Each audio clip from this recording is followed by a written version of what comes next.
I've played most of my career as a youngster, and you know, don't be afraid to make mistakes and stuff. You know?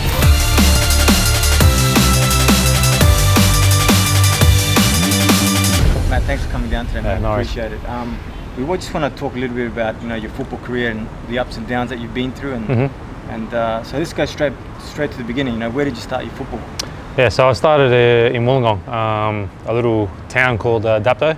It's probably known for the greyhounds, Dapto dogs. It's pretty well known for, but yeah, I started my football there because that's where we lived, and yeah, I started at 4 years old. My dad was my coach, and yeah, we had my little brother playing with me a few years later as well. He's a few years younger than me. But was your dad a football player as well? Yeah. He played at he played in Wollongong, South Coast, Croatia, and a few other clubs. So it was in the blood. Yeah, he was a defender as well. So I think I was always bound to follow in his footsteps. Did you love football, or were you did you get into it because you loved it, or? I think it was always around, and like I pretty much played when I was 4 years old. So I sort of loved it from a young age. So yeah, Is it important, like having a parental sort of or a parent, figure there to sort of help you, guide you into the game? Yeah, I think it helps, but it's not necessary. I think for me, like my dad pushing me all the time. Making me train, when I'm not at training, doing extras down the park and stuff like that. So, how often would you do that? And when did you start doing the extra training? Like when you were 4 years old, you went to the club. Yeah. No, I didn't. I mean, I wouldn't have started that young, but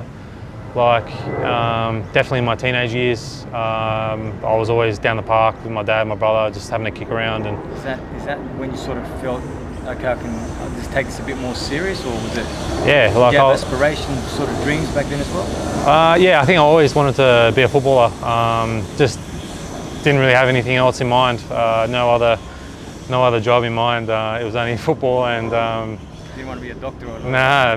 Well, I did have a love for animals young, so my parents told me that I did maybe want to be a vet or something like that. It's good for the girls to know that you love animals. But yeah, I mean, it's always been football in my life, and yeah, it's sort of as I got older, I just sort of went with me, and I just loved it more. As you got older, at what age did you say, "Hey, shit, I'm good. I believe I can do something here"? What sort of age? Was it a teenager? Yeah, I mean, I always had that drive, to go down the park, train, and always wanted to, play in the Premier League or overseas somewhere. So that always drove me to, try and do better and make myself a better player. So yeah, I think in my teenage years, I sort of felt like, with the A-League coming on and stuff, I wanted to be involved in the A-League if it wasn't overseas, and yeah, that's sort of where my path took me. So. And then how old were you when you got into the A-League, when you got picked up? I think I made my debut at 17. Men's senior. Yeah. Not bad. So I was at the AIS in Canberra, okay. And yeah, Sydney FC had a lot of injuries and suspensions. A couple of players with the national team. So yeah, I got a call up from AIS just for that one game. I think I come on at left mid or left back or something for 10 minutes over in Perth, and that's sort of where I got my. How did you feel going from like a kids environment, or not a men's environment, to 17 years old? Yeah, to the pitch, professional atmosphere, stadium. How was that? Yeah, it's a big jump. Going from training with people my age to playing people that are 10, 15 years older than me. So it's not just that they're older; it's their career. And they got that experience about it as well. So you get that drive. You want to have that life. How did you mentally prepare yourself to do that? I just sort of didn't really think about it too much back then. Just got on with it. Yeah, just go for it. Like just do what I do. Try and play like I've played most of my career as a youngster, and don't be afraid to make mistakes and stuff. Matt, you said that you do the extra work. How important is it to do extra work as a football player to become better? I can't. Yeah, I mean, for me, it was very important. I did have obviously some natural ability, but there's things that I need to work on from a young age, and You know, my dad was always taking me to different things, sprint training, or even as I was doing gymnastics, like stretching sort of training and stuff with at Westwood Sports. He took me to Westwood Sports. Like we moved up from Wollongong to Westwood Sports, and I was training there 3-4 times a week. So and then, yeah, 3-4 times a week at Parramatta Melita, where I was after that. So you were doing what, 6-7 sessions a week? Yeah, and that was just that, like with my club and school, and then I'd do it, you know, 1 or 2 by myself, you know, either with my dad or with a few mates or whatnot. Just to work on your technique. Yeah, yeah. Just like, you know, maybe some long balls or even just some shooting. You know, I'm a defender, but I did a lot of shooting when I was young. You know, yeah. That's you know, for youngsters out there like who have a desire to become, you know, pro. You know, what would you say to them? And how important is that extra work? You know?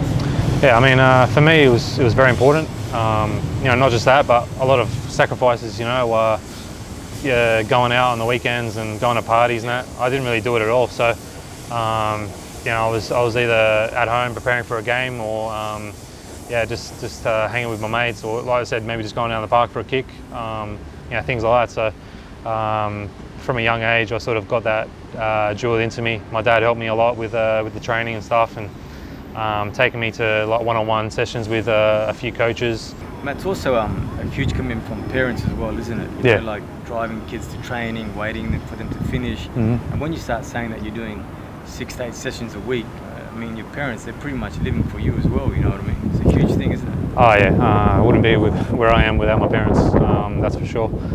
Yeah, they would drive me everywhere as a youngster, and yeah, like without them, wouldn't have had a career where I am. So they made a big decision to move from Wollongong to Parramatta. I mean, Wollongong to Sydney. To be next to you and support you, yeah. So many football players, their parents have done that. Yeah, of course, yeah, and like some that haven't made it as well. Like they've made big decisions like that. So. You know, I've been fortunate enough. It doesn't work out for everyone, does it? Yeah, it's right. There's a lot of players, a lot of you know, people get injuries or change of coaches, or you know, people can have their careers ruined just like that. You know, so yeah, it does take a lot of hard work. Has there been a time in your career, like, so? I mean, you've been to a World Cup, you've represented Australia, so you've gone all the way. You know, is there when have been some of the times, or a specific time where things got hard and you had to be mentally tough to get out of it? Yeah, I mean, it's happened, you know, I can think of a few times over my career. You know, probably the first time was you know, in Brisbane, probably the second year up there after Ange left. We won it that year, and you know, coach come in, and you know, you can just tell when someone doesn't like you. It's common, isn't it? Yeah, and for no reason, you know, from my fault or whatever, it was just straight away I could just tell. And yeah, that was a tough year. I was coming off contract, and yeah, I was barely playing. I was trying to, like, you know, obviously get my way back into the team, but it wasn't giving me anything. What did you do to stick it out? You know, I just kept working hard, and you know, there was a chance to actually leave in January to go back to Sydney FC, and he didn't let me go again. And I remember the conversation. He goes, "Yeah, you're not leaving, this and that," and I told him the next morning, like, I'm going to prove you wrong. I'll stay here for the rest of the season, but I'll show you that I'm going to prove you wrong, you know. And I think I played a few more games, but I think it was a bit harder to force my way in. But yeah, that was probably the first time I got a lot stronger from that experience. Because you got to make or break. You got to just deal with it. Yeah, I mean, you can't really give in, throw the white towel in. Otherwise, you just, you know, you're giving up. Yeah, you're giving up, and you're letting the other guy win. So for me, that was a good experience to learn more about myself as well. And then, you know, probably the next hardest thing was moving overseas by myself. Korea or Saudi Arabia? Korea, then obviously Saudi. I was still there by myself, but just the whole experience, like, culture shock. Yeah, very different to here in Sydney. But yeah, it was a good experience for me. I really enjoyed it. But yeah, it was hard at times, you know, especially at the beginning, where you sort of, you know, that the coaches and the club are sort of, you know, waiting to see if you're going to be, like, good enough, or if they want to change you or not. Because you know, in those countries, they just get rid of you if you're not doing well. It's constant pressure, isn't it? Like, you got to perform. If not, yeah. yeah, if you're not performing, you know, they'll put you out. And that's what some youngsters need to understand, that you want to turn pro, someone's going to be paying you, so you need to work every day, day in, day out. 100%. Because they're not going to pay you, they're going to change it. Yeah. You know, get someone else in. Yeah, I mean, and these days there's a lot of distractions. You know, you got a lot of media, and you got your phones and your PlayStations and your parties, your girls or whatever. Like you got to try and stay motivated the whole time. You know, through all that. And try and stay focused on what the end goal is.